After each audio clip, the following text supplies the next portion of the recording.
In the sun-scorched, dusty expanse of the valley of Elah, two great armies stood frozen in a stalemate of fear.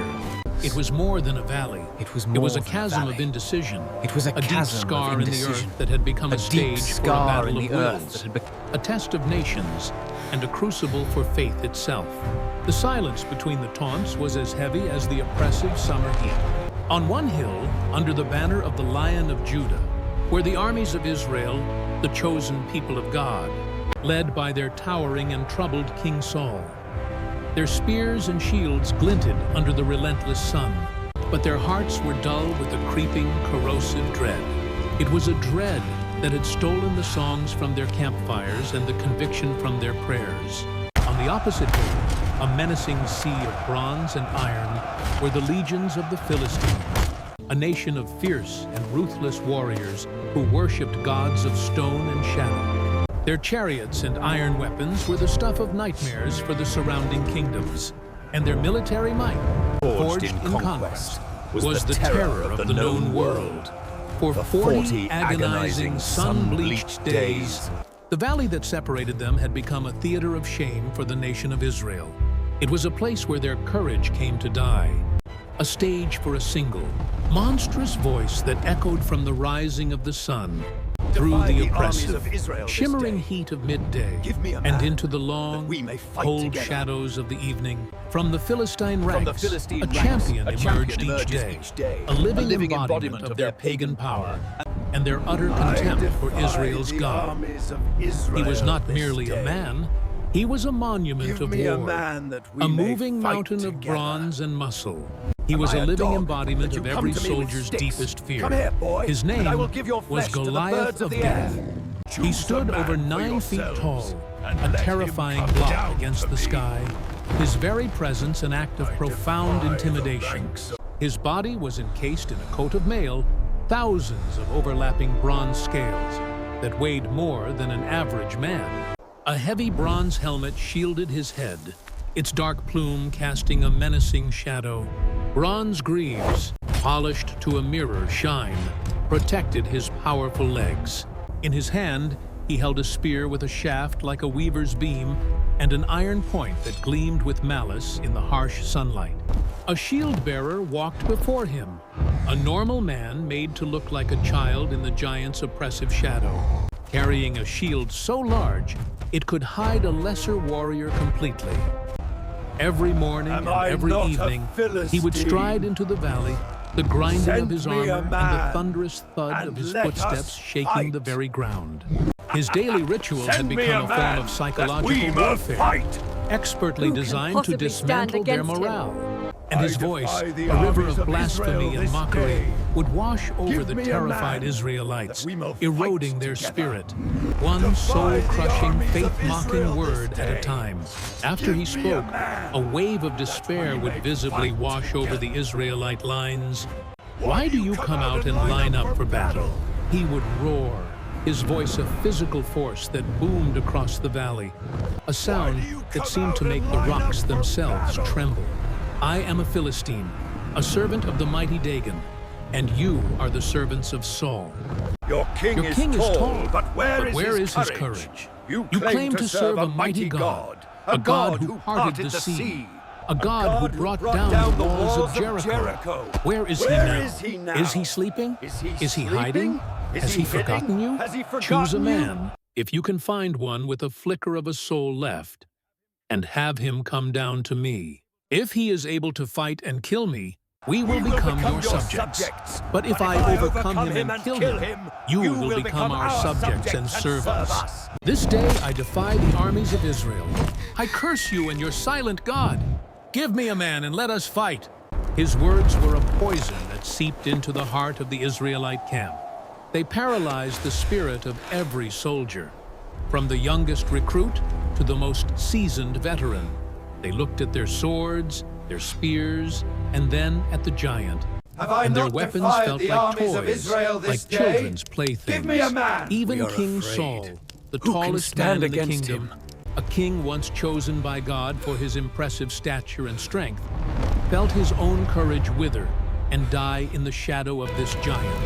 He sat in his tent, Trapped in a prison of his own fear and disobedience, his connection to God frayed and his spirit broken by the Lord's rejection. For 40 days and 40 nights, a number symbolic of trial and testing, the army of the living God was held hostage by the taunts of one man, their faith as barren as the dusty ground beneath their feet. Into this arena of suffocating fear walked a boy. His name was David, the youngest son of Jesse from the small, unassuming town of Bethlehem.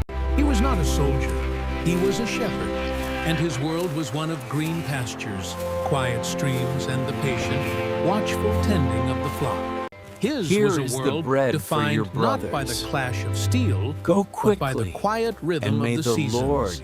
He was sent by his father on a simple, domestic errand, to bring roasted grain and 10 loaves of bread to his 3 older brothers, who served on the front lines of this national humiliation.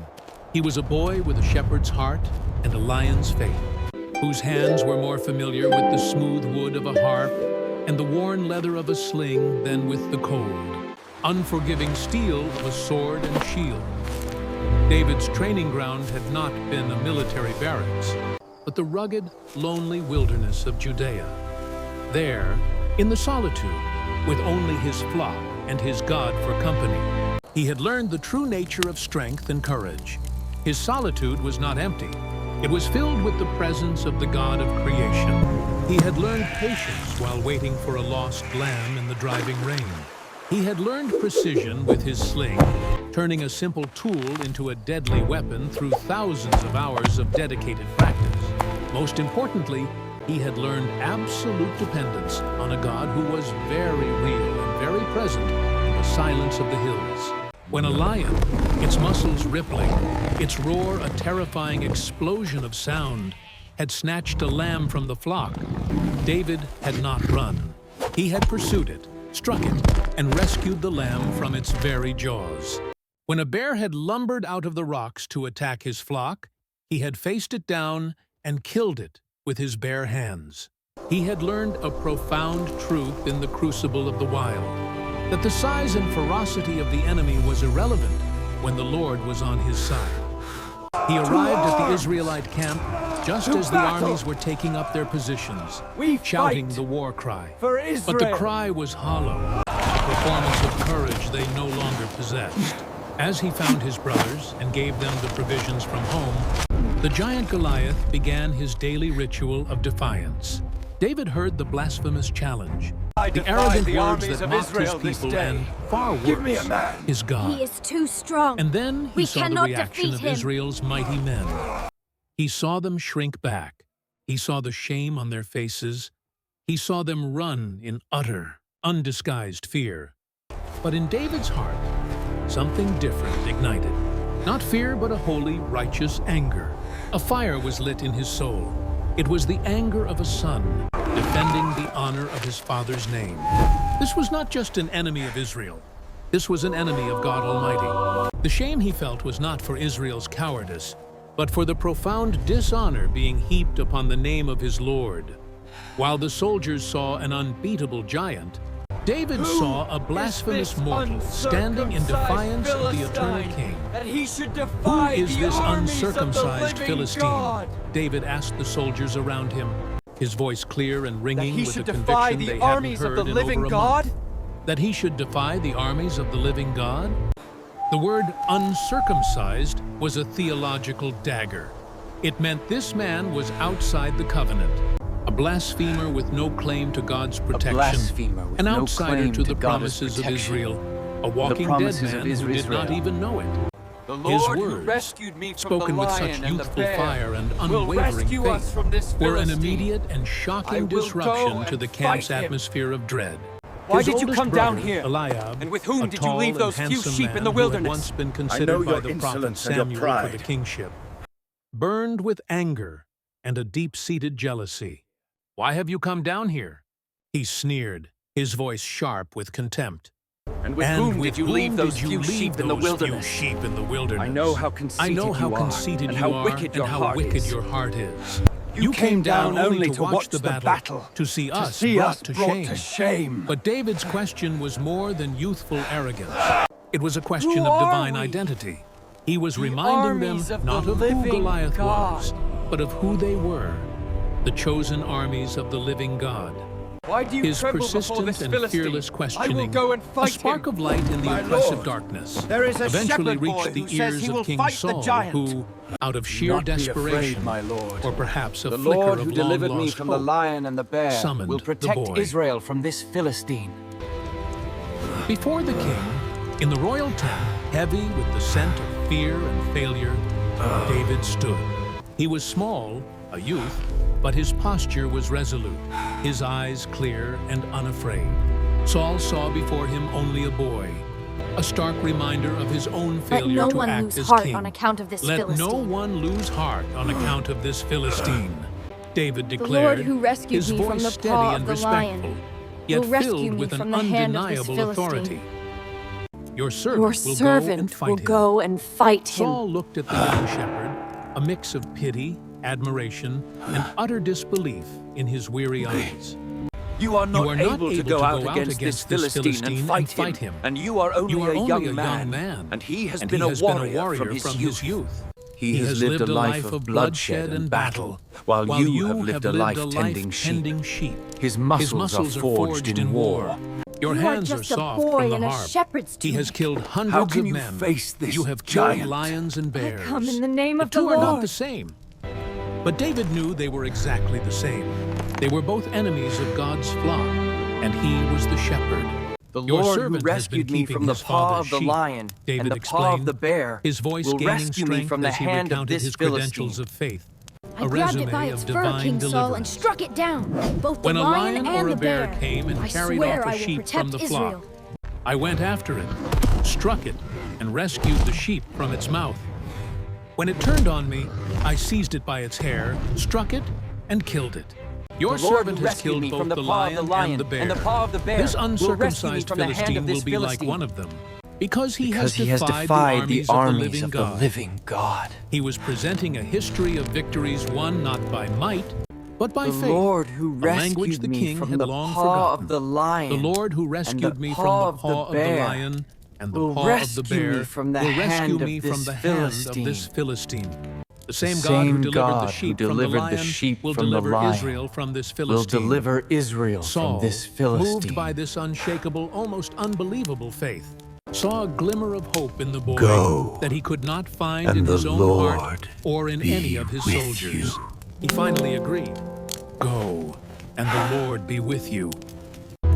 In a last-ditch effort to rely on human strength, he tried to dress David in his own royal armor, a heavy bronze helmet and a cumbersome coat of mail. But David, after strapping on the heavy sword and trying to walk, felt swallowed by the metal. The armor was a foreign weight, The armor a was a borrowed foreign identity. weight, a borrowed identity. It was Saul's solution, not God's. It was the armor of a king who had been rejected, and David would not wear it. Cannot go I in cannot these, go in these, he said, because I am because not I am not used used to to them. them. He would not fight this battle with the world's weapons. He would fight it with God's, armed with only his shepherd's staff in one hand, his familiar sling in the other, and a fierce, unshakable trust in his God. David walked down the hillside and into the valley of decision. He stopped at a stream that trickled through the valley floor, reached down, and carefully chose 5 smooth stones, worn perfect by the flowing water. He placed them in his shepherd's pouch. Then, with the eyes of 2 armies fixed upon him, he walked on to meet the champion of the Philistines. Am I a dog? When Goliath that saw you come him, at me with a he first stick? squinted, then let out a laugh of utter, You booming approach me contempt. with that. He saw not a warrior, but a boy, ruddy and handsome, carrying nothing but a stick. Am I a dog? He roared, that you his come at voice me filled with with venomous sticks? rage at the profound insult, that you come at me with sticks. Dagon! And he cursed David by his pagan gods, invoking the names of Dagon and Ashtoreth, attempting to pit his gods against the God of Israel. Come here, he bellowed, taking a thunderous step forward. And I will give your flesh to the birds of the air and the beasts of the field. You come But against David's me with sword and voice, though spear, young, but I come rang against out you with in an the name of authority the that Lord seemed to Almighty. shake the very heavens. It was a come against me declaration with of a faith sword, that would echo but I come through against eternity. you in the name of the You Lord come against Almighty. me with sword and spear The and battle javelin, is the Lord's. David shouted. But His I voice come clear against and you strong. in the name of the Lord But I come Almighty, against you in the name the of God the Lord the Almighty, armies of Israel, the God of the whom armies you of have Israel, whom you have defied. This This day day the Lord will deliver you into my hands, you into and my I'll strike hands, you down and cut off I'll your head. strike you down and cut off your head. This This day the very Lord will day, deliver you into I my will give hands, the and I'll carcasses strike of you the down and Philistine cut off your army head. to the birds and the wild animals. And the whole world This very will know day I that will there give the is a carcasses God of the in Philistine Israel. army to the birds David was not and the just wild fighting animals. for his nation. He was All fighting to those vindicate gathered the name here of his will God know before the world. that it is not All by those gathered sword here or will know that it is spear not that the by Lord sword or spear that saves. the Lord saves. For the battle is the Lord's, and He will give all of you into our hands. into our hands. That bronze you you trust will be your coffin, and this valley and this will be your valley grave. will be your grave. The battle lines were drawn not between a giant and a boy, but between the dead, impotent powerless idols of the Philistines and the living, all-powerful God of Israel. God of Israel. Come to me, boy. Goliath, give your flesh enraged by the boy's defiance, moved You come forward with to a attack. sword, And but I David, come in filled the with name the of the Spirit of the Lord. Lord, did not retreat. He did not hesitate. He ran quickly toward the battle line to meet him. While running, he reached into his bag, took out a single stone, and placed it in his sling. He began to whirl it, faster and faster. The air hummed with a rising, deadly pitch. The leather sling cut a sharp whisper through the dead, still air. Time seemed to slow. The whispers of the soldiers faded away. The only sound was the wind and the leather of the sling. With a single, fluid, practiced motion, a motion he had perfected in the lonely wilderness, David released the stone. It flew through the air, a small, humble missile of faith. A period at the end of God's sentence aimed at the small, exposed patch of arrogant pride. A single stone, guided by the hand of the shepherd of Israel, found its mark. It struck the Philistine on his forehead, sinking deep into his skull with a sickening crack. The giant's eyes widened in a moment of stunned final realization. He swayed for a moment, a tower of bronze and flesh teetering on the brink of oblivion. Then he fell forward, and the ground itself shook with the thunderous impact of his defeat. A moment of stunned, absolute silence hung over the battle. Then it was broken. The army of Israel, which for 40 days had been paralyzed by fear, let out a single, unified, triumphant roar and seemed to split the sky. Their courage, which had been stolen by the giant, was instantly restored by the faith of the shepherd boy. They surged down the hill like a tidal wave of renewed conviction and routed the terrified, leaderless Philistine army. The story of David and Goliath is more than a history lesson. It is a timeless truth etched into the heart of humanity. It teaches us that the battles we face are not won by our own strength, Not our by own our armor, own or our armor own or wisdom, but by the power of the God we serve. It is a story that proves that God does not look at the outward appearance, the size of the warrior, or the strength of the army, but at the condition of the heart. And it is a powerful, eternal reminder that when we face the giants in our own lives, the giants of fear, of doubt, of addiction, of impossibility, we don't need the world's armor. It is an invitation to lay down our own heavy armor of self-reliance and fear, and to pick up the simple, smooth stones of faith, trusting that God's power is made perfect in our weakness. If this story of courage and faith inspired you, don't forget to like, share, and subscribe as we continue to bring the most powerful stories of the Bible to life.